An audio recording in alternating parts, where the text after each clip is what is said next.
Les aventuriers de l'étrange.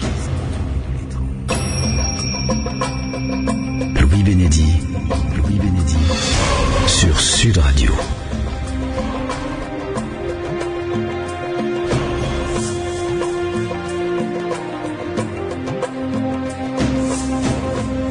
Bonsoir et bienvenue dans les aventuriers de l'étrange. Ce soir sur Sud Radio, je vais vous faire découvrir des objets qui ne devraient pas exister, figurez-vous.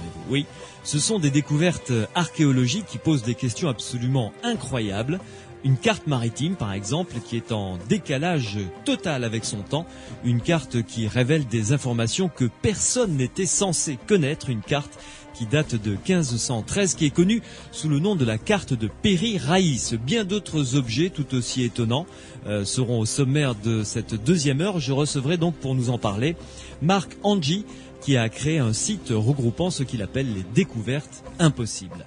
En deuxième heure, je recevrai Bertrand Meust, qui vient de publier un livre aux éditions Terre de Brume, un livre intitulé Science-fiction et soucoupe volante.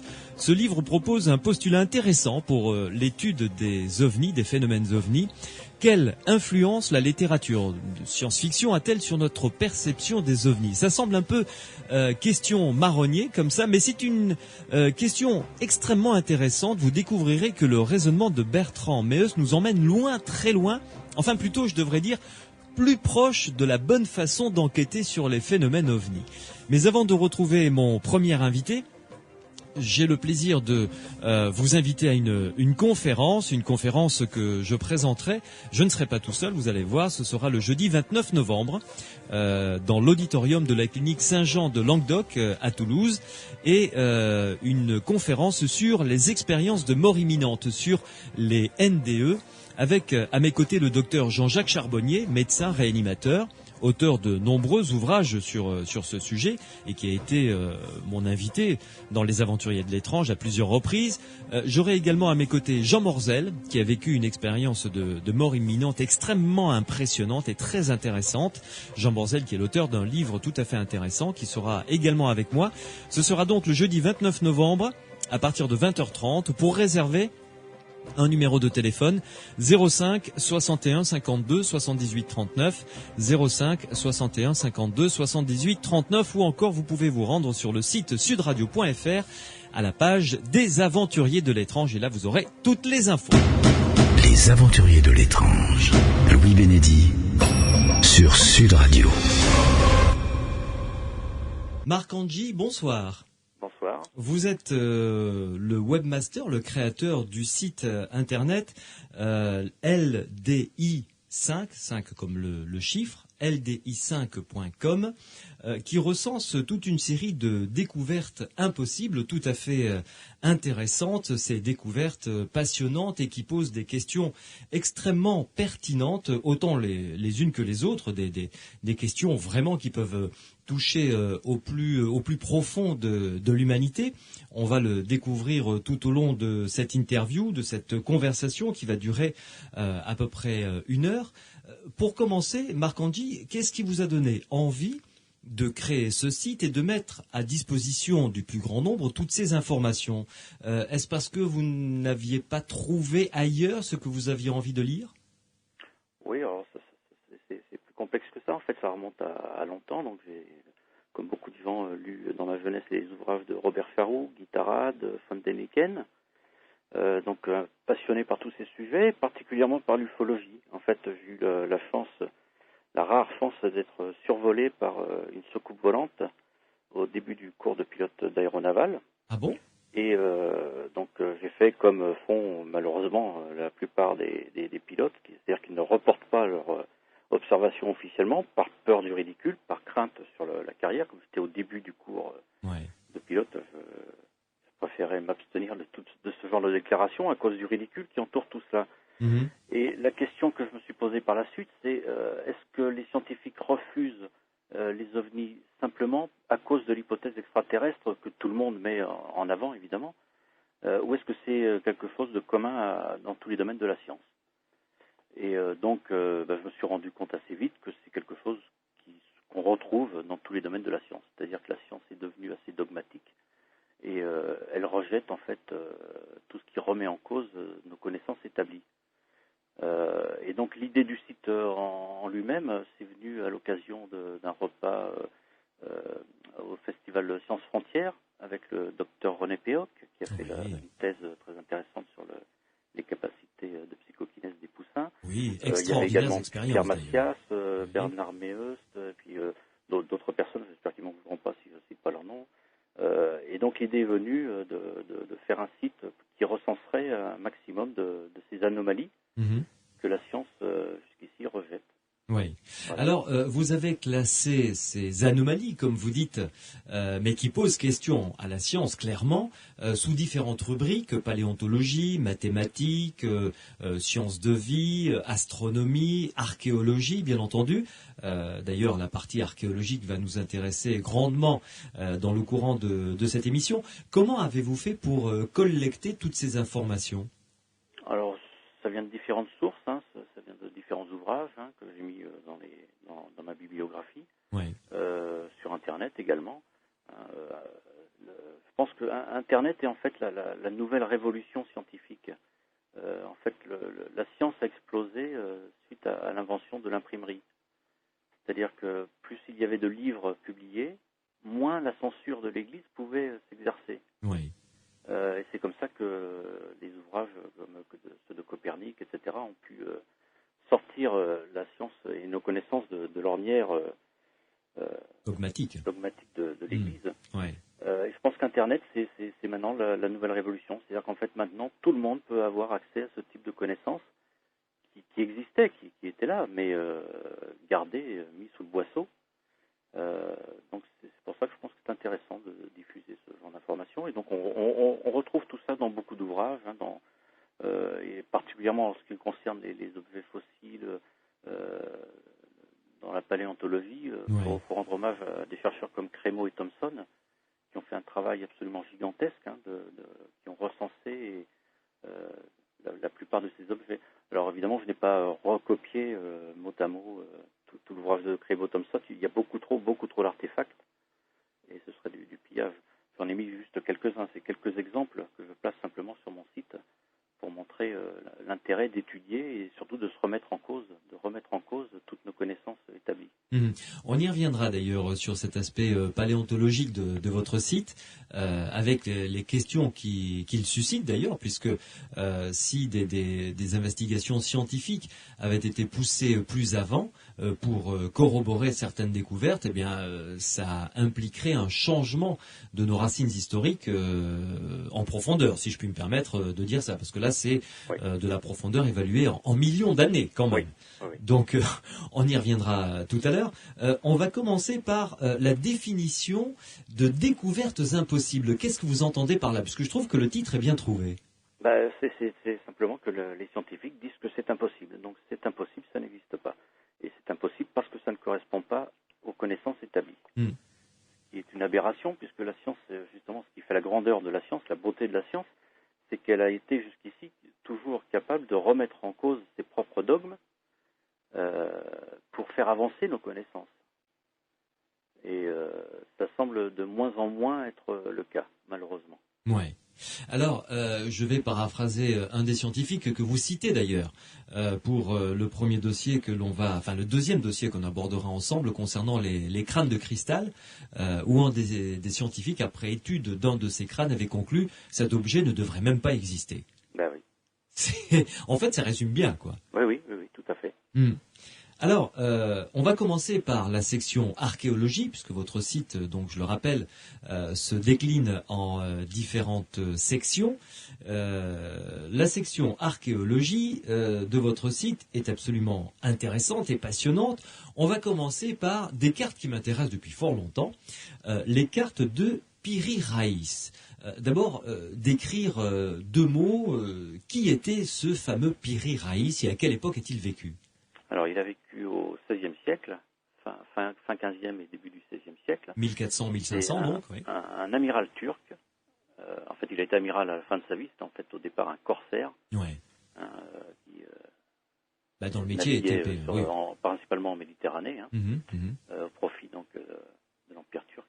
Et donc, il a a découvert en 1929 dans le musée de Topkapi Sarayı d'Istanbul une carte gravée, dessinée sur une peau de gazelle qui est datée de 1513. Une carte datant de 1513, on est bien d'accord, parce que cette date est importante. Hein. Oui.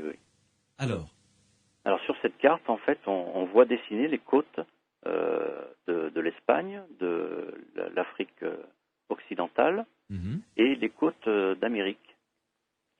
L'Amérique du Sud principalement et des Antilles. Alors ce qui est intéressant, ce sont les notes qui sont manuscrites par Périérès, ou tout au moins la personne qui a recopié cette carte et qui lui a donné. Mais il semble que ce soit Périérès qui ait écrit sur cette carte. Personne n'a de carte comme celle-ci. Elle a été recomposée à partir de plusieurs autres cartes et portulans de portugais. Elle montre le Sind, le Inde, la Chine, puisqu'en fait à l'époque tout le monde n'était pas encore certain que ce soit un nouveau continent qui avait été découvert. On pensait que c'était les Indes occidentales. Ouais. Et la chose intéressante, c'est que cette carte a été étudiée par des cartographes professionnels. Et en fait, elle est bien une composition de plusieurs cartes. Et la méconnaissance de la réalité de l'Amérique de l'époque fait que on retrouve les Antilles dans les mauvais sens. On retrouve l'Amazone à 2 endroits différents. Il y a beaucoup d'inexactitudes sur ces cartes, mais ces inexactitudes sont en fait le reflet d'un montage. Si je me fais bien comprendre. Si, tout à fait, parce que déjà... De différentes cartes. C'est-à-dire qu'il les a assemblées pensant que c'était la réalité. Déjà, en 1513, avoir une carte qui détourne l'Amérique du Sud, c'est déjà une performance. C'est déjà une performance. Et en plus... je rebondis sur quelque chose que vous venez de citer, qui connaît l'existence du fleuve Amazon, même s'il le double. Encore faut-il savoir, que le fleuve Amazon existait, que c'était un fleuve important, et le situer à peu près correctement, quand même. Oui. En fait, c'est situé correctement sur la portion de carte qui était valable. Oui. Et donc, le problème est là. L'autre fait très intéressant, particulièrement intriguant, ce sont des îles qui correspondent à des hauts plateaux, des îles qui n'existent pas donc actuellement, mais qui correspondent à des hauts fonds. Et ces hauts fonds... c'est-à-dire des îles qui ont été submergées depuis. Submergées, voilà. Elles ont été submergées entre 6 000 et 10 000 ans avant Jésus-Christ. Ah oui. Donc c'est une carte tout à fait étonnante de ce point de vue-là. C'est-à-dire que sur cette, pour qu'on comprenne bien, parce que ça c'est encore plus fascinant, sur cette carte est située avec exactitude des îles qui étaient hors de la surface de l'eau. Il y a quelque part entre moins 6 000 et moins 10 000 ans avant Jésus-Christ. Voilà. Oui. Là, ça laisse pantois quand même. Ben oui. Et donc ce n'est pas la seule qui donne ce genre d'indication. Donc Périérès dit que ce sont des cartes qui sont très anciennes, qui doivent dater sans doute qui ont été prises à la grande bibliothèque d'Alexandrie. D'autres cartes, d'autres portulans rapportent à peu près les mêmes choses sur d'autres continents comme le Groenland, sans glace, des choses comme ça. L'autre fait particulièrement troublant de la carte de Périérès, c'est que c'est une projection cordiforme. C'est-à-dire c'est une projection tout à fait particulière qui fait appel à la trigonométrie sphérique. Et cette projection est centrée sur le Caire, à côté des grandes pyramides. Donc ça, c'est un autre point particulièrement curieux. Évidemment, cette projection ne nous est pas familière puisque nous sommes habitués aux projections Mercator. Toutes les cartes qui se trouvent dans nos atlas géographiques sont des projections Mercator. En fait, on projette un cylindre, la sphère sur un cylindre, et on développe le cylindre par la suite. D'accord. Ça permet. Ce sont des cartes qui sont en fait plus faciles pour naviguer, pour la navigation. C'est ce qui donne ces formes arrondies sur les bords voilà. qu'on connaît dans les cahiers de géographie, quoi. Voilà, c'est ça. Et cette carte-là est beaucoup plus proche de la réalité terrestre, je dirais. C'est comme si c'était un cylindre qui avait été mis à plat un peu. Alors non, là, c'est une projection sphérique. C'est des morceaux de la sphère qui sont projetés sur un plat. Ah oui, ce qui est encore plus sophistiqué finalement. Voilà, c'est beaucoup plus. Oui, c'est une projection qui est beaucoup plus complexe que les nôtres, mais très très très malhabile pour la navigation. D'accord. Paradoxalement. Ouais. Une question, parce que là, on comprend bien l'intérêt de cette carte et le fait que ce soit anachronique, que cette carte ait été utilisée en 1513, selon son auteur, qui l'a recopiée d'après des cartes encore plus anciennes venant de la bibliothèque d'Alexandrie, donc ça nous ramène encore plus loin dans le temps. Or, à cette époque-là, on ne disposait pas de la technicité pour pouvoir réaliser ce genre de relevé topographique. Non, absolument pas. Alors absolument pas, et d'autant plus qu'il y a également des indications d'altitude sur les Andes qui n'avaient pas encore été totalement explorées. Il y a la description du lama qui n'a été découverte que plus tard par les Espagnols. Il y a tout un tas de petits indices comme ça qui sont particulièrement troublants. Mais cette carte a été sérieusement datée, on est d'accord? Ah oui. Ah, là, la datation ne fait aucun doute. Voilà. L'authenticité ne fait aucun doute également. Hein. Bon. Cette carte est maintenant au Musée national de Washington. Bien. Donc, on est d'accord là-dessus. J'imagine que face à une telle énigme, des scientifiques se sont penchés dessus pour essayer de trouver des réponses à cette énigme. Oui, mais enfin, beaucoup de gens ne s'y intéressent pas. Le peu qui se sont intéressés sont souvent des militaires, des cartographes militaires américains qui s'y sont intéressés. Quant à la science officielle, elle dit il y a peut-être eu des explorateurs plus précoces que Magellan, Colomb, Vespucci, etc. Et c'est tout. Voilà. Ça s'arrête là? Ça s'arrête là, oui. Moi, je n'ai jamais vu. J'ai essayé de contacter les historiens, savoir ce qu'ils en pensaient. Oui, pour eux, c'est pas. C'est pas intéressant. C'est pas très intéressant, voilà. Donc, ma foi. Affaire classée, on passe à autre chose, quoi. En gros, c'est ça. Voilà. Circuler, il n'y a rien à voir. C'est quand même surprenant parce que ce genre cette carte, l'existence de cette carte soulève des questions monumentales dont la moindre est-ce qu'une civilisation avec des capacités extraordinaires n'a pas existé bien avant notre civilisation humaine finalement? On est obligé de se poser cette question, hein, et on en revient aux Phéniciens, toutes les énigmes qui entourent ce peuple mystérieux. On pourra en reparler un peu plus tard. Ah oui. Mais donc, pas de réponse dans un sens ou dans un autre concernant ces cartes de Peri-Raïs. Non. Et ça ne vous... qu'est-ce que ça vous fait? Parce que vous connaissez ce cas-là depuis fort longtemps, vous. Oui, mais il y a beaucoup de gens qui le connaissent. C'est quelque chose de parfaitement connu, parfaitement établi, mais ça ne semble pas émouvoir plus que ça la communauté scientifique. Hein.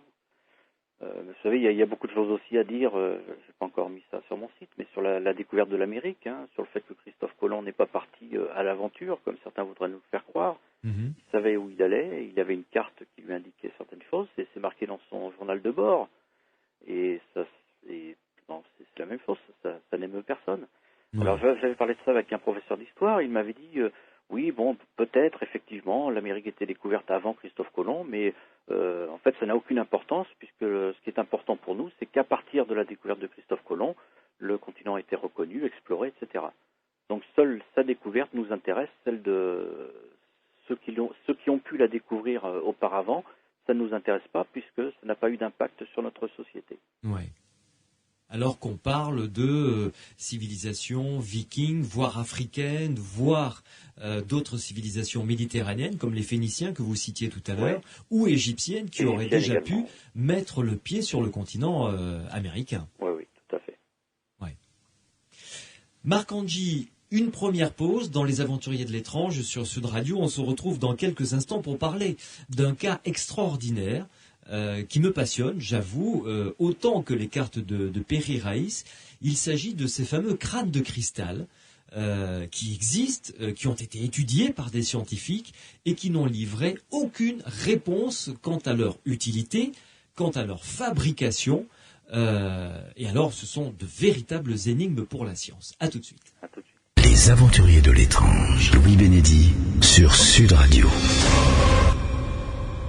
Les découvertes impossibles, c'est le thème de cette heure dans Les Aventuriers de l'étrange sur Sud Radio avec mon invité Marc Angy, créateur du site LDI5, 5 comme le chiffre, LDI5.com, où vous allez découvrir tout un tas de dossiers concernant des découvertes que l'on peut qualifier d'impossibles, totalement anachroniques avec le sens et le courant de l'histoire.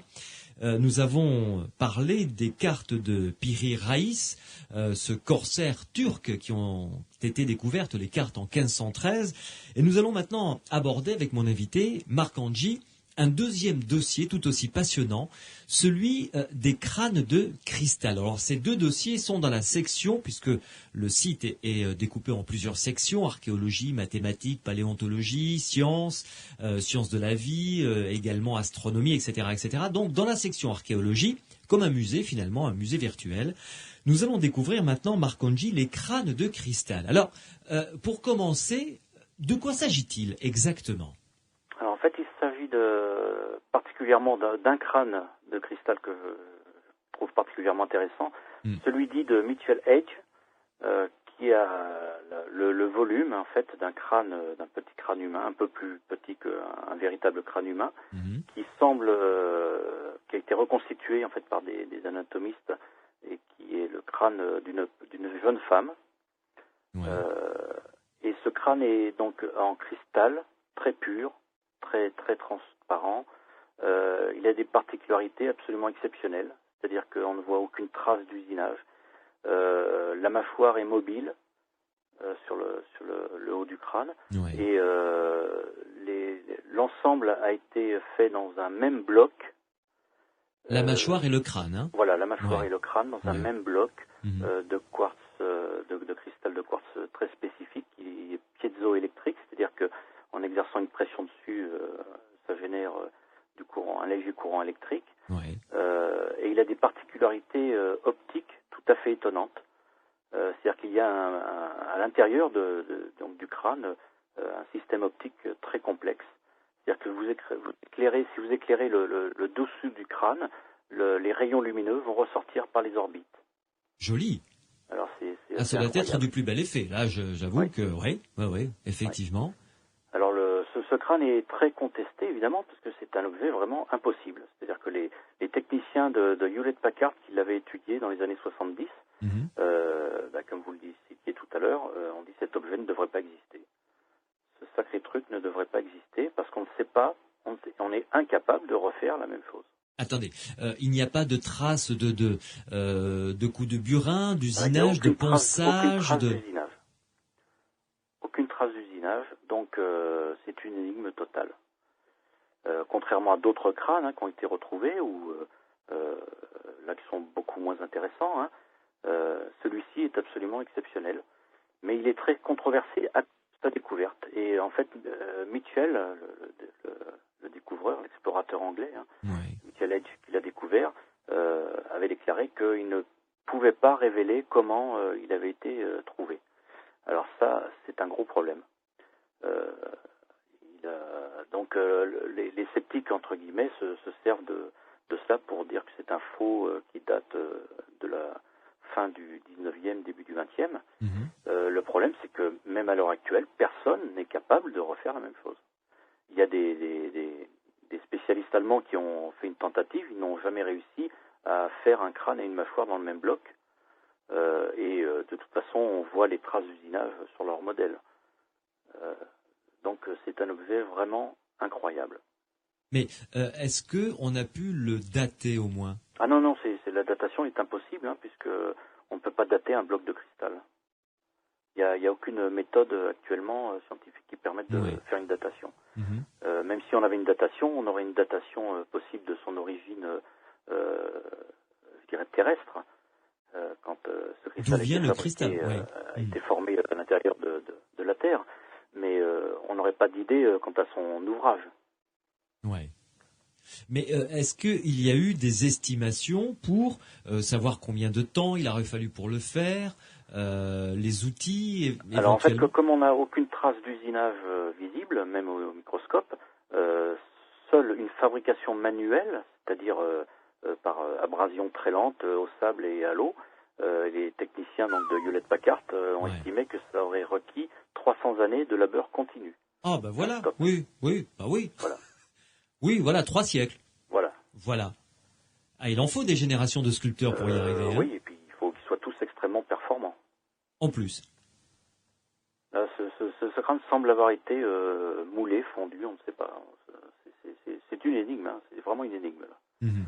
Et alors donc les sceptiques ne peuvent pas s'attaquer à l'objet lui-même, puisqu'il est imparable, il est là, il existe, il a été étudié, on peut le voir, on peut le regarder, etc. Il s'attaque en fait à comment l'a-t-il obtenu. Donc Mitchell Hedge a raconté ce qu'a raconté également sa fille, hein, qui le possède, qu'il avait été découverte dans les ruines d'un temple à Lubantum, au Bélizé maintenant, un ancien temple maya. Mais cette découverte est effectivement critiquable, on n'en est pas certain. Et puis en fait, le crâne a suivi tout un processus très complexe. Il a été en fait racheté à une vente aux enchères dans les années 1930.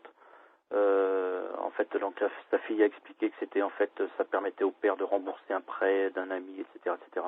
Il y a des choses pas claires, ça c'est évident. Hein, il faut le dire aussi sur comment il a ressurgi, comment il est réapparu, comment on l'a découvert. Ça reste un mystère également. Et la version fournie par Mitchell Hedge est contestable. Mais l'objet, lui, il est là. Donc, il faudrait savoir comment on peut faire quelque chose comme ça. On n'y arrive toujours pas. Vous voulez dire qu'avec les moyens actuels, alors je vais peut-être dire des bêtises hein, pour ceux qui connaissent bien la sculpture sur pierre ou sur quartz ou là c'est du quartz, hein? Oui, voilà.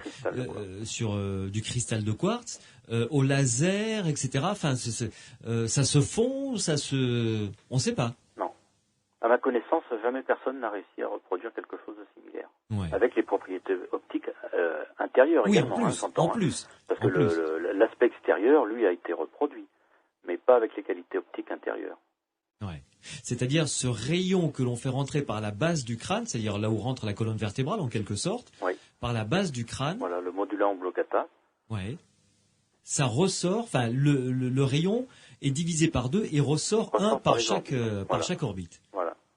Donne naissance à un regard, quoi, en quelque sorte. Voilà, c'est ça. J'avoue que ça doit être assez fascinant quand même. Ah oui. Oui. Et cet objet actuellement, on sait où il est, on sait qu'il possède. Oui, il est toujours en possession de la fille de Mitchell Hedge. On lui a proposé des sommes absolument fabuleuses. Hein. Elle a toujours refusé de le vendre. J'imagine bien, oui. C'est un objet unique, absolument unique. Et sans doute l'objet le plus cher au monde actuellement. Mais si son père, qui est le découvreur de cet objet, n'a pas voulu révéler comment il l'avait découvert, peut-être que cet objet est issu d'une sorte de contrebande d'objets archéologiques, ce qui n'est pas rare en Amérique du Sud, il faut bien le dire. Voilà, c'est tout à fait possible. Hein. C'est ce que je vous disais tout à l'heure. L'obtention, là, est très critiquable et elle est très critiquée à juste titre. Hein. Il n'y a aucun problème là-dessus. Mais est-ce qu'on se focalise sur comment cet objet est venu en possession de M. Mitchell Hedge ou est-ce qu'on s'occupe de l'objet lui-même? C'est-à-dire que c'est la fameuse parabole chinoise, hein, le sage montre la lune et le fou regarde le doigt. Alors, je préfère regarder la lune. Oui, tout à fait. En l'occurrence, le crâne de cristal. Voilà. Vous dites que d'autres ont été découverts? Oui, il y a d'autres crânes et c'est la même chose. On n'est jamais certain, c'est un gros problème, on n'est jamais certain de comment ces crânes ont été trouvés. Donc il y a M. Nick Nocerino qui a un crâne qu'il a baptisé Shah Nahara. Il y a Max, il y a le crâne à la croix reliquaire qui est beaucoup moins spectaculaire, qui est en fait un petit crâne en cristal. Il y en a d'autres, il y en a un au British Museum, il y en a un autre au Smithsonian Institute, il y en a un autre au musée de Paris, mais celui du musée de Paris que tout le monde peut voir, hein, au musée de l'Homme, à Paris donc, n'a rien de spectaculaire. C'est un crâne en cristal monobloc qui n'a pas du tout les qualités de celle du crâne de Mitchell Hedge. C'est-à-dire, c'est vraiment un exemplaire absolument unique. Les qualités optiques, hein, qualités optiques, mais même de gravure et de taille. Hein, le crâne de Paris, il tient dans la paume d'une main. Hein. C'est un tout petit objet qui est gravé je dirais pas sommairement, mais Oui. qui n'a rien à voir avec la qualité du crâne de Mitchell Hedges. Et le crâne de Mitchell Hedges, parce qu'il est en photo sur votre site, Oui. ressemble quand même bougrement à un crâne humain normal. Je serais Ah oui. Et ils ont fait une reconstitution. Il y a également la photo un peu plus bas sur la page de la jeune femme, du visage de la jeune femme de ce crâne. Et est-ce qu'ils ont étudié la possibilité que ce soit un crâne humain, réellement humain, qui ait été transformé? Alors, par quel procédé, ça, on l'ignore, mais transformé en cristal pur. Est-ce que c'est envisageable, ça, ou je dis une bêtise? Ça pourrait être envisageable, mais ça n'expliquerait pas les qualités optiques internes. Exact. Donc, ça ne résout pas la question. Exact. Oui. Tout à fait. Et donc, voilà encore un des points d'interrogation que l'on peut découvrir sur votre site intitulé Les Découvertes Impossibles, dont l'adresse est, je le rappelle, ldi5.com. Marc Angy, un autre objet tout aussi insolite et passionnant, qui montre que finalement les anciens avaient un savoir bien supérieur à ce qu'on imagine finalement de nos jours. C'est ce que vous appelez le mécanisme denticitaire. Oui. De quoi s'agit-il? Alors en fait, c'est quelque chose qui a été trouvé dans une épave romaine, d'un navire romain, près de l'île grecque d'Anticitaire. C'est pour ça qu'on appelle ça le mécanisme denticitaire. Ouais. Tout l'ensemble a été fossilisé et pris dans les roches, le corail, etc. Oui, parce que rester longtemps dans la mer, j'imagine. Parce que rester longtemps dans la mer. Ça a été découvert donc en 1900 et on voit sur les restes, c'est un objet qui est en plusieurs morceaux, il a été brisé, sans doute par le naufrage. On voit des roues et des engrenages. Alors l'objet a été étudié dans les années 70 également par le Dr Price et ils ont pris des photos rayons X de ces objets et en fait on y retrouve donc tout un enchevêtrement d'engrenages, de pignons, et c'est un objet donc qui est entre guillemets impossible dans le sens où jusqu'ici on n'attribuait aucune technologie aux Grecs. Les Grecs avaient une civilisation avancée, tout le monde le reconnaît, de grands philosophes, des guerriers, mais aucune d'extraordinaires sculpteurs. Voilà, des grands artistes, mais aucune technologie. Et en fait, ce mécanisme est un véritable ordinateur primitif à engrenage qui, sans doute, décrivait le mouvement des astres. Alors, des scientifiques se sont penchés dessus, beaucoup. Ils ont retrouvé, donc ça pouvait représenter les mouvements du Soleil, de la Lune et de Vénus. Ah, ce qui est énorme déjà. Au minimum, oui. Surtout, le problème est qu'on n'est pas capable de savoir si ces mouvements étaient reproduits fidèlement ou pas. Par contre, il y a des simulations qui ont été faites, mais qui ne sont pas forcément toutes probantes. Oui. Et donc, c'est un pavé dans la mare, en fait, dans le sens où les Grecs possédaient des connaissances astronomiques et technologiques assez intéressantes et importantes, ce qui contredit le dogme établi. Oui. Et dans le même ordre d'idée, ce qui est paradoxal, c'est que tout le monde reconnaît que au IIe siècle avant Jésus-Christ, beaucoup d'écrits rapportent les fabrications entre guillemets d'Héron d'Alexandrie, qui avait fait un traité de construction d'automates hydrauliques, des choses comme ça, quoi. Donc c'est simplement une petite mise à jour qu'il faudrait faire de l'histoire. C'est simplement dire que les Grecs avaient également des capacités artisanales, technologiques intéressantes. Oui. Et une connaissance astronomique qui est peut-être très avancée. Oui, mais dites-moi, là vous parlez d'automates hydrauliques. Oui. On est quand même dans l'Antiquité grecque. Oui. Ça vous surprend pas? Ça a pas l'air de vous étonner plus que ça. Ça me surprend pas puisque c'est une évidence. Mais tout le problème vient de beaucoup de ces objets impossibles qui concernent l'Antiquité. Vient du fait que on voit, nous, toutes ces choses à travers le prisme de notre propre civilisation, où nous avons, la grande chance de communiquer toutes nos connaissances. Ouais. En fait, la mondialisation a déjà commencé il y a très longtemps. dans notre civilisation. Et on a répandu la connaissance à tout le monde. Tout le monde pouvait avoir accès à cette connaissance à travers les livres, etc. Et dans l'Antiquité, en fait, la connaissance était réservée à quelques érudits et surtout à la prêtrise. C'est ce qu'on verra peut-être plus tard avec les piles de Bagdad. Et donc il y avait une connaissance importante, intéressante, mais qui n'était pas transmise forcément également par écrit. C'est-à-dire que Platon, par exemple, et Pythagore et son école pythagoricienne refusaient que les transmissions soient écrites. Les transmissions devaient se faire de façon orale. C'est pour ça qu'on a perdu beaucoup des connaissances de l'Antiquité.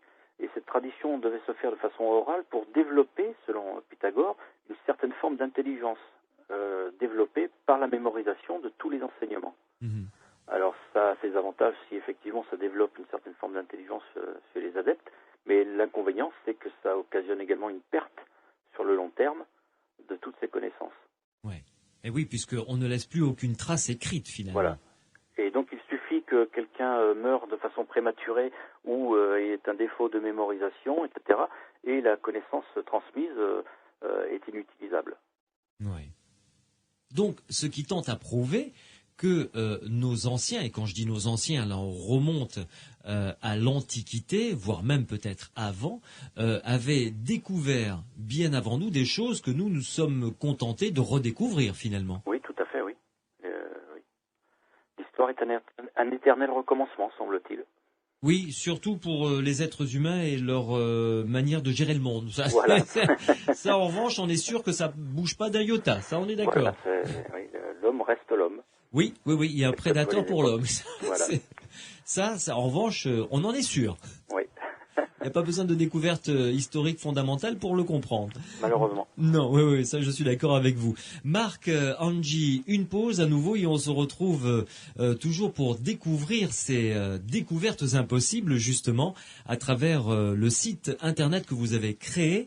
Et j'invite ceux et celles qui nous écoutent à y aller faire un tour. Bien entendu, ce site a pour adresse ldi5.com. On se retrouve dans quelques instants sur les aventuriers de l'étrange, sur Sud Radio. À tout de suite.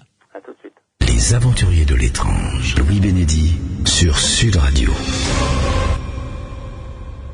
Les aventuriers de l'étrange sur Sud Radio avec les découvertes impossibles. Nous avons évoqué déjà des cas extraordinaires, 3 au total. Les crânes de cristal, enfin le crâne de cristal précisément, aux particularités optiques absolument fascinantes. Les cartes géographiques maritimes de ce corsaire turc de 1513, les cartes de Piri Reis, où il y avait déjà toute l'Amérique du Sud dessinée avec le fleuve Amazon, s'il vous plaît, ce qui n'est quand même pas rien. Il y avait également le pôle Sud, c'est ça, hein, qui était dessiné. Alors le ça, pôle Nord.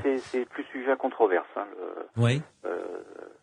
C'est juste le professeur Hapgood qui avait déclaré que c'était un morceau de l'Antarctique, mais on pourrait également supposer que c'est le bout en fait du continent sud-américain qui à l'époque pouvait être émergé au-dessus de l'eau. D'accord. Ok. Nous avons évoqué également le mécanisme denticitaire.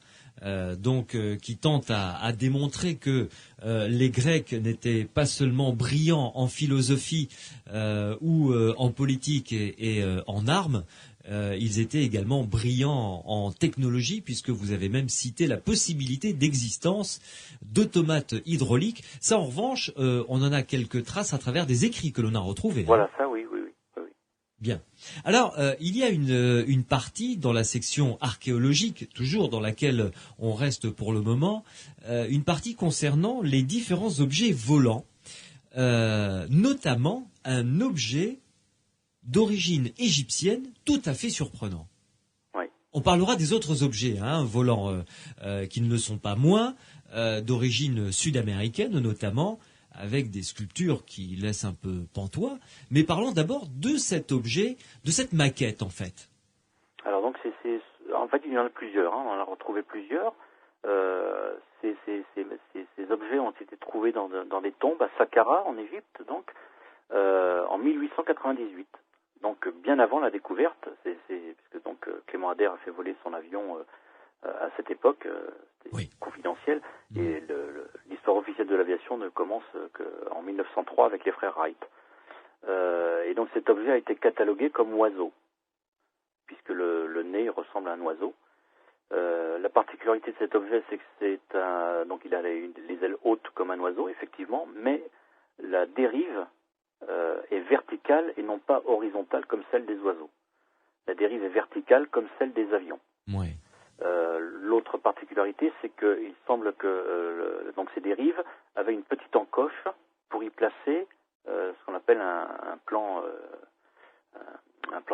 horizontal qui sert à diriger les avions actuellement. Ouais. Sur ces maquettes, donc ce sont des maquettes, alors on peut appeler ça des maquettes d'oiseaux ou des maquettes d'avions, si on croit que c'est un avion, il y a juste écrit don d'Amon, Amon étant le dieu du vent. Alors, ce sont peut-être des maquettes d'avions, ce sont peut-être aussi tout simplement des girouettes. On ne peut pas exclure cette possibilité. On n'a retrouvé évidemment aucun planeur de taille plus importante. Hein. Ça ne reste que des maquettes. L'autre chose qui est particulière, donc, c'est que ce sont des objets qui sont en sycomore léger et que ce sont des maquettes qu'on a fait voler, c'est-à-dire qu'il suffit de les jeter comme on fait avec des avions en papier. Hein, on a tous fait ça à l'école. Et la chose qui est particulièrement intrigante, hein, pour tous ceux qui connaissent un petit peu l'aéronautique, c'est que ces maquettes sont parfaitement centrées. C'est-à-dire que pour qu'un avion puisse voler, il faut que le centre de gravité soit situé aux environs du tiers de la corde de l'aile. Et cet avion est parfaitement centré. Donc, est-ce que ça peut être dû au hasard? C'est ce que disent les sceptiques, hein, c'est un pur hasard. Moi, j'ai un petit peu de mal à croire que ça puisse être le hasard, mais bon. Cela dit, hein, comme le dit, les sceptiques disent que ça peut être une girouette, c'est effectivement peut-être simplement une girouette. Oui, mais enfin, l'homme étant ce qu'il est, curieux, également joueur, enfin, s'il crée une girouette, imaginons un Égyptien qui crée une girouette, bon, voilà, de ce type-là, elle ressemble à un oiseau, les ailes écartées, il y a quand même le gouvernail et la dérive. Ouais. Ça, les oiseaux n'en ont pas trop, donc bon, je veux bien. Mais imaginons que pour jouer ou s'amuser, il lance à son apprenti cette girouette et qu'elle se met à planer, à voler comme ça. Oui. Je veux dire, il va recommencer, dire ah bah oui tiens ça vole bien, c'est étonnant, etc. Enfin, et de là à ce que l'esprit se mette en marche et se dit mais si j'en fais un plus gros peut-être que je pourrais voler dedans. Enfin, ça, tout homme normalement constitué avec un brin de jugeote se poserait cette question. Oui. Pourquoi pas un Égyptien qui n'est pas plus bête que le contemporain moyen finalement? Bien sûr, et d'autant plus que en fait on retrouve dans les tombes toujours des maquettes de l'occupation de la personne en fait. C'est-à-dire que si vous étiez un architecte égyptien, on vous aurait enterré avec les maquettes de vos plus belles réalisations. D'accord. Si vous êtes un possesseur terrien, on vous aurait enterré avec des maquettes donc de chars, de bœufs, de bétail, etc. Donc ce sont des maquettes. On a retrouvé ces maquettes dans les tombes. Alors est-ce que ces gens-là étaient des pilotes? Lui, c'était le pilote, donc il enterrait avec une maquette de son avion, quoi. Peut-être. Mais le problème, c'est que là, par contre, on ne retrouve aucun autre document écrit ou quoi que ce soit qui puisse nous indiquer que les Égyptiens volaient. Donc on a juste cet objet, enfin ces objets, parce qu'il y en a plusieurs, hein, qui sont assez incroyables. Et que l'on peut voir d'ailleurs au musée du Caire, notamment, pour ceux qui ont la chance d'y aller, éventuellement, il est tout à fait visible. Alors ils étaient visibles il y a encore quelques temps. J'ai un ami qui s'est rendu en Égypte l'année dernière au musée du Caire, et ils ne sont plus visibles. Bon. Ils ont été rangés quelque part. Donc peut-être qu'avec le nouveau futur musée qu'ils vont construire près des pyramides, peut-être que de nouveau ils seront exposés. On ne sait pas encore. Alors, dans la catégorie objets volants non identifiés, pour ne pas parler d'OVNI, il y a quand même des objets qui sont extrêmement confondants. Oui. Alors, je ne sais pas duquel voulez-vous parler. Moi, je pense à ces sculptures que l'on peut voir au musée de Mexico, par exemple. Oui. Qui sont quand même très très bizarre, une sorte de sifflet en terre cuite qui a été retrouvé dans une tombe au Mexique. Oui. Les bras m'en sont tombés quand je l'ai vu. C'est vrai que c'est assez troublant parce que ça ressemble à quelque chose qui a une hélice derrière, donc un objet pointu avec une hélice derrière. C'est assez troublant et la personne, le petit personnage qui se penche a un casque de cosmonaute. Oui, un scaphandrier, comme Voilà. s'il portait un scaphandrier. Alors, c'est assez intriguant, oui. Sachant que ça date de quand même quelques milliers d'années avant l'invention du scaphandre. Ah oui. Hein? Oui. Et alors, il y a également autre chose, une photo d'un objet, une sculpture qui est juste en dessous de la photo de ce prétendu sifflet. Et alors, décrivez-nous cet objet. Alors là, Alors, c'est un objet donc que l'on qualifie de cultuel, hein, c'est-à-dire que quand les archéologues ou les paléontologues ne savent pas à quoi correspond quelque chose, ils le nomment cultuel. Hein, c'est un objet cultuel. Ça fait partie de la culture. Voilà, donc, d'accord. Donc c'est un fourre-tout bien pratique qui permet de masquer son ignorance. Donc c'est un objet donc cylindrique qui repose sur ce qu'on serait tenté d'appeler, si on a beaucoup d'imagination, et j'en ai pas mal, 3 tuyères. Donc 3 tuyères inclinées. Écoutez, moi qui l'ai vu pour la première fois en préparant cette interview, je me suis dit immédiatement en voyant cet objet, c'est peut-être purement fortuit et une coïncidence d'ailleurs. Hein. Tout est possible, bien sûr. Mais en voyant l'objet pour la première fois, j'ai dit tiens, on dirait la base d'une fusée, comme quand on voit les 3 tuyères prêtes à cracher le feu pour lancer la navette à Cap Canaveral, par exemple. Oui. Mais exactement, c'est ça qui est surprenant d'ailleurs. Oui. C'est peut-être dû tout à fait au hasard. Hein. Oui, à l'imagination d'un artiste qui s'est dit tiens, au lieu de faire 3 pieds, je vais faire 3 tubes. Voilà, mais c'est intriguant. Ah, complètement, ouais. Et l'objet, parmi tous ces objets peut-être volants qui vous a le plus étonné, ce serait lequel? C'est peut-être la figurine Maya, juste en dessous, qui ressemble un peu à un aéroglisseur. Ça représente assez bien pas mal de légendes Maya et également ça fait penser aux Vimana hindous qui parlent de boucliers volants, de ce genre de choses, avec un hominidé de type reptilien. C'est assez, je trouve, celui-ci particulièrement intriguant. Comme si c'était un extraterrestre sur un ovni, quoi, en quelque sorte. C'est ce que vous êtes en train de me dire à mot couvert. On pourrait penser à cela, effectivement. Ouais. Mais là encore, est-ce que c'est une représentation d'une vision? Est-ce que c'est la représentation d'une légende? Est-ce que c'est une vision artistique? Ou le fruit d'une voyance aussi, pourquoi pas? Ou le fruit d'une voyance, bien sûr, tout est possible. Alors, en revanche, historiquement, on va terminer le dossier des objets volants là-dessus. Là, il y a des preuves écrites, comme quoi Clément Ader n'a pas été le premier à voler.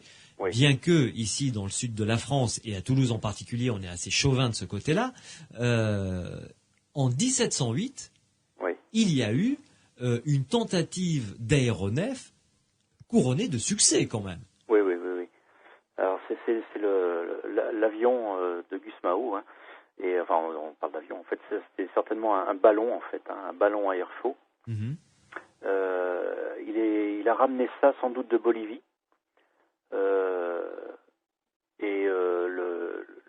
Le vol a été un succès en lui-même, mais c'est terminé par une catastrophe. C'est-à-dire qu'en fait, donc, il y a de grandes chances.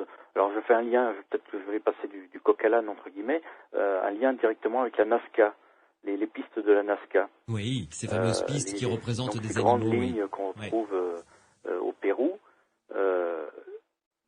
Je pense personnellement que en fait le peuple Nazca avait mis au point des ballons à air chaud et que donc le père Gusmao a ramené cette connaissance en Europe.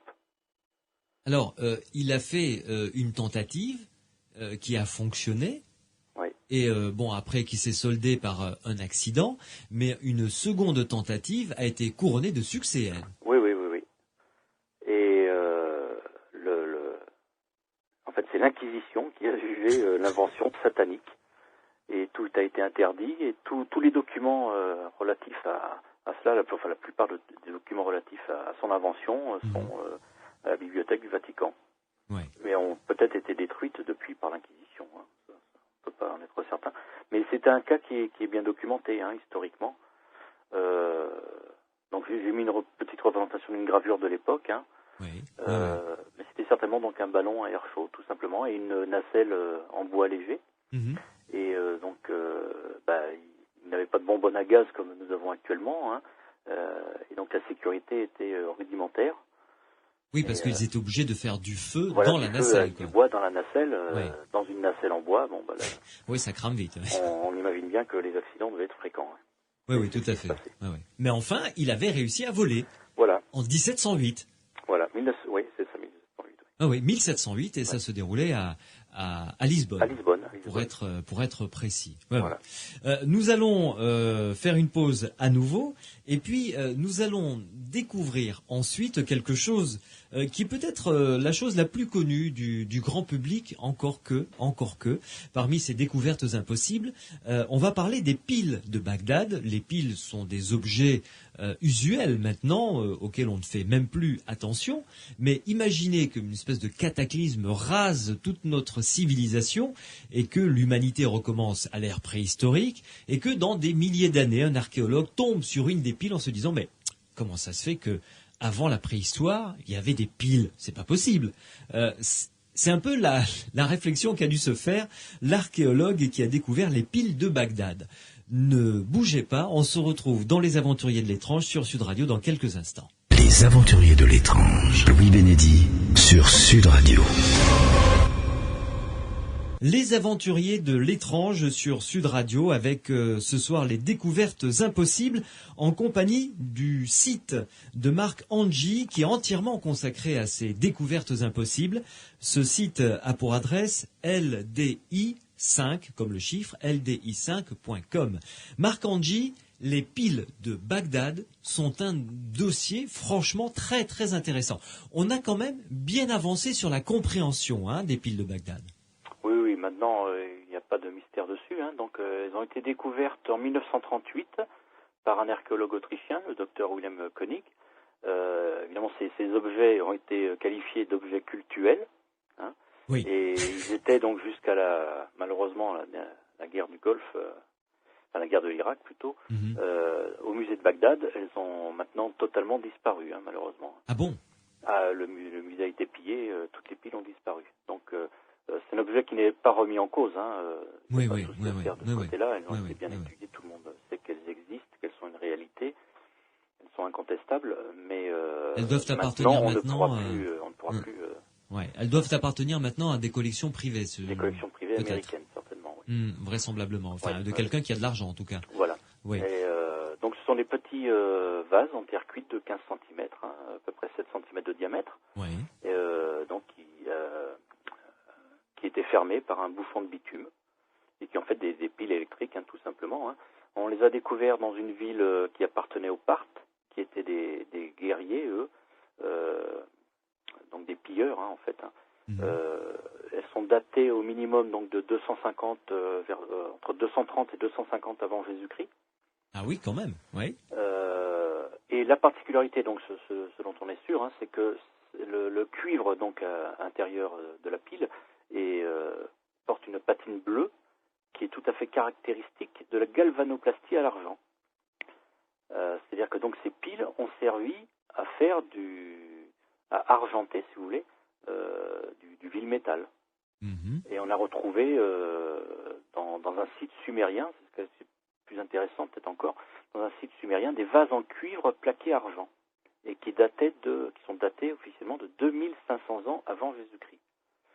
Donc on a des objets, donc un vase en cuivre plaqué argent qui correspond donc à l'utilisation de ces piles à 2500 ans avant Jésus-Christ. Ça c'est particulièrement intéressant. On a retrouvé, alors je ne l'ai pas mis sur le site, mais également des bijoux plaqués or, plaqués argent en Égypte, également très anciens. Donc il semble bien que l'on ait là affaire à une connaissance, comme je le disais précédemment, de la prêtrise, une connaissance uniquement détenue par une élite qui a conservé secret cette découverte, qui permettait, entre guillemets, de faire de la magie aussi, d'un impressionner le peuple. Et peut-être, et aussi surtout, je pense, qu'il servait à arnaquer les gens, en fait. Puisqu'on vendait au prix de l'argent un métal qui était simplement... Du plaqué, en fait. Voilà, du plaqué argent. Ouais. Donc on comprend bien aussi que pour des raisons économiques, cette découverte a été conservée secrète. Mais enfin, ils avaient créé des piles. Voilà, ils savaient faire de l'électricité et faire des piles. Alors c'est peut-être une découverte tout simplement fortuite, c'est peut-être l'héritage d'une civilisation antérieure. Difficile de faire la part des choses, mais cette découverte donc est incontestable, et cette découverte a également été perdue, puisqu'on a pu nous refabriquer des piles qu'au XVIIe siècle. Ouais. Et il n'y a que par la possibilité de possession d'une pile telle que celle que vous venez de nous décrire, qui ont été découvertes donc par des archéologues, que l'on peut plaquer de l'argent ou de l'or sur un métal, sur du cuivre par exemple. Alors de l'or, comme c'est un métal très mou, on peut le plaquer éventuellement. Si c'est quelqu'un de très doué artistiquement peut facilement modeler de l'or, une fine plaque d'or sur du métal, mais pas l'argent. Ouais. Et donc, ce vase de cuivre plaqué argent qui a été daté par des scientifiques de 2500 avant Jésus-Christ n'a pu être fait que par l'intermédiaire d'une pile comme celle-là. Alors, je rectifie, les piles, on est certain qu'elles sont de 230, elles ont été trouvées dans un site daté de 230 à 250 avant Jésus-Christ. D'accord. Mais on a retrouvé des objets plaqués argent de 2500 ans. Voilà. Je fais le lien entre les deux. Certains diront que c'est un lien qui ne devrait pas être fait, mais il faut expliquer le plaquage argent de ces vases 2500 ans avant Jésus-Christ. Pour l'instant, on ne sait pas le faire autrement que par la galvanoplastie. Oui. Mais là, déjà, moins 230 avant Jésus-Christ, c'est ça, hein, je dis pas de bêtises, construire une pile, mais bon, ils s'en servaient pour faire du plaquage, argent ou or. Oui. D'accord. Mais est-on sûr qu'ils ne se soient pas servis de ces piles pour autre chose? Ah non, on ne peut pas en être certain. C'est pour ça que j'ai fait une partie également sur l'énigme de l'éclairage en Égypte. Alors, racontez-nous ça justement. Alors, en fait, on retrouve donc dans la vallée des rois de nombreux tombeaux qui s'enfoncent dans la montagne jusqu'à plus de 250 mètres. Et dans ces tombeaux, on ne trouve aucune trace de résidus gras, de combustion, de torfe ou de lampe à huile. Or, tous ces tombeaux sont parfaitement décorés, peints, ils sont absolument magnifiques. Et l'explication officielle, ça a été de dire, puisqu'évidemment, il est convenu que les Égyptiens ne peuvent pas connaître l'électricité, que c'était qu'ils éclairaient en fait, donc au fin fond des tunnels, par l'intermédiaire du reflet du soleil sur des miroirs. Ah oui, avec lesquels ils réussissaient à faire venir la lumière jusqu'au plus profond. Voilà. D'accord. Sauf qu'officiellement, donc, les Égyptiens n'avaient que des miroirs en bronze qui ne reflètent que 30% au mieux de l'énergie lumineuse. Ouais. Et oui, au bout de 100 mètres de réflexion. C'est bien avant 100 mètres, c'est une dizaine de mètres, c'est tout. Donc il y a là une énigme sérieuse sur l'éclairage, comment s'éclairaient les Égyptiens. Ouais. Alors ce sont des problèmes qui ont été soulevés par Van Däniken, notamment grâce aux gravures du temple d'Hathor à Dendera, où on a l'impression de voir une ampoule électrique tenue par les Égyptiens, quoi. Donc c'est une question posée, aucune réponse. Des internautes m'ont communiqué, mais sans me donner de détails, en me disant parce que donc évidemment il y a beaucoup de gens qui ont des solutions à toutes les énigmes. Bien sûr. Que ça pouvait être que les Égyptiens pouvaient éventuellement s'éclairer avec des lampes à huile, mais en traitant l'huile d'une façon spéciale pour qu'elle ne dégage pas de résidus gras. Donc c'est une possibilité, je suis tout à fait d'accord, mais encore faut-il l'établir. Oui. Il y a également en photo sur votre site la reconstruction de cette hypothèse de lampe électrique, parce qu'on est obligé de parler de lampe électrique là, fonctionnant donc avec un système électrique tout à fait artisanal, reproduit en laboratoire, et ça a l'air de fonctionner. Oui, ça ce sont les expériences qui ont été conduites par Eric Van Däniken. Oui. Alors je lui ai demandé l'autorisation de reproduire ces photos, il m'a gracieusement accordé. Voilà. Donc c'est une pièce à conviction. Après, est-ce qu'on adhère aux thèses de Van Däniken, c'est un autre problème. Je suis pas partisan de mettre des extraterrestres partout. Je pense que le génie humain suffit à cela. Et le problème de ces hypothèses, ce qui me dérange particulièrement, c'est l'utilisation, par exemple, des piles de Bagdad qui sont faites par certaines sectes, qui se servent en fait de ces piles pour dire que c'est une preuve indubitable de la transmission de la connaissance par les extraterrestres. Ah oui, d'accord. Oui. Moi, je vois absolument rien d'extraterrestre là-dedans. Et si les extraterrestres étaient capables simplement de faire des piles en terre cuite entre 0,5 et 1,5 V, on a du mal à imaginer comment ils pourraient traverser l'espace sidéral. Donc, ou alors c'est le MacGyver extraterrestre qui est tombé, qui s'est paumé, quoi. Voilà, c'est ça. Bon, je suis pas trop partisan de cette hypothèse. Ça ne veut pas dire qu'il n'y a pas de contact possible, je ne sais pas, hein, mais d'attribuer systématiquement toutes les découvertes impossibles à une connaissance extraterrestre me semble un peu exagéré. Je crois qu'on peut faire confiance au génie humain, tout simplement. Je pense tout simplement, oui. Les gens dans l'Antiquité avaient la même intelligence que nous, donc étaient capables de faire les mêmes découvertes que nous. Vous vous rendez compte que là, quand même, on est en train de discuter d'une hypothèse selon laquelle les Égyptiens avaient des ampoules électriques. C'est ce que semblent indiquer ces gravures du temple de Dendera. C'est vrai que quand on voit ces bas-reliefs qui sont en photo sur votre site, on a vraiment la sensation de voir des lampes électriques, quoi. Ça ressemble avec le câble, avec tout, quoi. Oui. Le filament, enfin. Voilà, le filament, l'anode, la cathode, l'alimentation. C'est une gravure très troublante. Ah, pour le moins. Effectivement. Puisque il va être bientôt l'heure de nous séparer, évidemment, Marc Angy, une dernière question. J'aimerais quand même que l'on aborde la section paléontologie de votre site. Une section extrêmement intéressante et qui nous ramène encore plus loin de l'histoire de notre humanité, qui pour le moment, au plus loin, s'arrête à 4 millions d'années avant notre ère, à peu près. Oui, alors officiellement, en fait, l'histoire de l'homme recule au fur et à mesure, hein, mais effectivement, on estime officiellement que bien sûr. Les hominidés les plus modernes, entre guillemets, datent de 4 millions d'années. Voilà. Mais en fait, on a beaucoup de découvertes qui font remonter tout au moins la présence d'hominidés sur Terre beaucoup plus loin. Alors justement, citez-nous une ou deux de ces découvertes qui vous paraissent les plus surprenantes. Alors, il y en a beaucoup. Hein. Je n'ai pas mis le 10e sur mon site, là encore, comme je citais tout à l'heure, M. Crémeau et Thomson, qui ont fait un travail vraiment absolument remarquable. Pour en citer quelques-unes, il y a un crâne assez moderne, c'est-à-dire plutôt de type Homo sapiens, découvert en 1842 dans du lignite, daté de 15 à 50 millions d'années, que on peut toujours voir à Freiberg en Allemagne, qui est exposé au musée. C'est un crâne assez surprenant, assez bien conservé. Il y a les découvertes récentes. On fait souvent le reproche. Il y a beaucoup de découvertes qui datent des années du 19e siècle, fin du 19e siècle. Et il y en a assez peu de modernes, mais il y en a quand même. J'en ai mis plusieurs. L'explication est simple, c'est que au 19e siècle, on faisait l'exploration des mines. L'exploitation des mines se faisait encore à la main. Maintenant, elle se fait de manière tout à fait automatisée.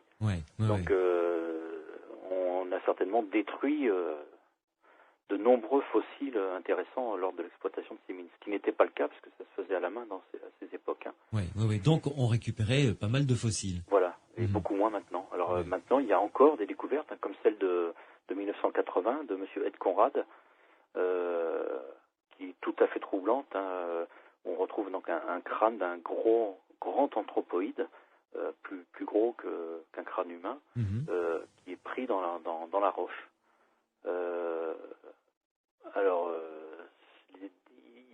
Il a financé de ses propres deniers des études pour faire reconnaître sa découverte. Et comme elle est datée de 280 millions d'années, elle a été totalement rejetée. Et malheureusement, ça c'est un problème, on n'aura pas le temps de s'étendre là-dessus, c'est un gros problème puisque aux États-Unis, maintenant, il y a un courant créationniste qui prend de plus en plus d'ampleur. Et en fait, les créationnistes créationnistes se servent de toutes ces découvertes impossibles pour valider leurs hypothèses. Ah oui, alors il faut rappeler ce que c'est que le courant créationniste, Voilà. qui est extrêmement dangereux, Oui. et d'ailleurs qui est plus ou moins soutenu par Bush Family, Voilà. c'est-à-dire, et puis tous les tenants durs de la branche protestante qu'ils représentent, quand même, il faut le signaler. Pour eux, la théorie d'évolution darwinienne, c'est-à-dire le singe a donné naissance à une autre espèce, etc., pour en arriver à l'homme, l'évolution de la nature, les créationnistes disent Dieu a créé l'homme, point. Et donc, depuis le départ, depuis la nuit des temps, il y avait Roger et Ginette qui existaient depuis la nuit des temps, quoi, Adam et Ève. C'est un courant inquiétant parce qu'il nie c'est la de science. l'obscurantisme. Voilà, c'est le retour à l'obscurantisme, c'est très inquiétant. Et le problème, c'est que je pense que la science justement ne se remet pas assez en cause et donc laisse libre cours à ce genre de théorie qui me semble assez néfaste, assez mauvaise. Même si je respecte tout à fait le droit à chacun de croire, mais refuser à ce point la science et ses connaissances, alors qu'il suffit simplement de mettre à jour, en fait. Simplement, si là on estime officiellement que l'homme a moins de 4 millions d'années, sur l'échelle, sur l'âge de la Terre, il y a la place pour de nombreuses humanités qui ont pu disparaître, évoluer plus ou moins différemment, disparaître au cours de grands cataclysmes. On sait qu'il y a eu de nombreuses extinctions de masse. Donc ça ne devrait pas être choquant et ça devrait être quelque chose qui devrait être étudié et pris en compte par la science officiellement. Et on n'aurait pas besoin d'avoir recours à l'hypothèse créationniste qui nous explique que la Terre a 6000 ans. En termes de conclusion, Marc-Angy, finalement, on a un peu compris votre discours sous-jacent à tout ça. C'est que la science, au lieu d'être ouverte et prête à toutes les aventures de l'esprit, est finalement très dogmatique. De plus en plus, oui. À mon sens, elle l'est de plus en plus. Vous voyez, par exemple, la dernière découverte qui a été faite en 2005 par M. Mohamed Zarawit au Maroc, à Tafilalet, un petit crâne fossilisé d'un hominidé. Beaucoup de paléontologues que nous avons contactés, avec M. Zarawit, M. François de Sarthe du site du Serbie, auquel je collabore, nous ont dit qu'ils étaient très intéressés par cette découverte, mais qui refusaient de s'impliquer par peur du ridicule. Pourquoi ? Parce que c'est une découverte qui n'entre pas du tout dans le cadre de nos connaissances actuelles. Alors c'est un petit crâne qui est gros comme une petite pomme d'un hominidé, dont la mâchoire est collée. Il a été retrouvé dans des sédiments de 360 millions d'années. Mais attention, comme il n'a pas été trouvé pris dans la roche de 360 millions d'années, c'est un œuf maximum. C'est-à-dire qu'il peut très bien dater du secondaire ou même du quaternaire. Il a pu se trouver là, puisqu'il a été trouvé à l'air libre, une fois que la mine a été exploitée. Donc on n'est pas du tout absolument certain de la datation. M. Raoult lui-même n'avance aucun chiffre. Il demande simplement à ce que les scientifiques, les paléontologues marocains, français particulièrement, puisqu'ils parlent français, s'intéressent à sa découverte, et ce n'est pas le cas. Alors il a l'honnêteté de ne surtout pas toucher au crâne, c'est-à-dire de ne pas enlever les résidus calcaires qui sont dessus. Et, il a financé de ses propres deniers une étude tomographique qui est publiée sur le site du Serbie, qu'on trouve dans le menu sur mon site également, et qui montre que ce crâne a peut-être le cerveau est peut-être fossilisé à l'intérieur. C'est une découverte absolument incroyable, fantastique. Et par frilosité, les scientifiques ne veulent pas s'y intéresser, alors que ça les passionne. Et ils attendent, chacun dans leur coin, que quelqu'un d'autre fasse ce travail à leur place. Oui, qu'il y en ait un qui ait le courage, qui ait l'audace de s'avancer, de dire, ok, moi j'y vais, je vais faire une étude sur le terrain, et on va voir ce qu'on peut découvrir de tout ça.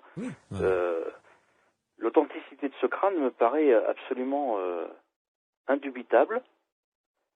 Quant à la datation, il faut faire des études. On ne peut pas se prononcer tant qu'on n'a pas étudié la chose. Mais de rejeter ce petit crâne simplement parce que il est impossible et qu'il ne correspond pas à nos connaissances actuelles, me paraît tout à fait obscurantiste. Donc autant obscurantiste que les créationnistes. Tout à fait. Merci beaucoup Marc Angy pour cette heure passée en votre compagnie, très intéressante. Et puis bien entendu, je renvoie à ceux et celles qui nous écoutent, s'ils veulent en savoir un petit peu plus, à venir découvrir votre site internet. Donc c'est ldi5.com, ldi5.com. Ce site sera en lien évidemment avec le site des Aventuriers de l'étrange. Et je vous souhaite une excellente soirée. Et si il y a encore une autre découverte impossible qui vous arrive, à ce moment-là, n'hésitez pas à nous appeler. Vous serez le bienvenu dans les Aventuriers de l'étrange. Je vous remercie beaucoup et je souhaite bonne soirée à tout le monde. Merci à vous aussi. Merci. Au revoir Marc Angy. Au revoir. Les Aventuriers de l'étrange. Louis Bénédy sur Sud Radio. Après les découvertes impossibles, mon deuxième invité va venir me rejoindre. Là, nous allons abandonner l'archéologie et nous consacrer aux ovnis avec Bertrand Meust et une manière d'aborder les témoignages ovnis tout à fait intéressante.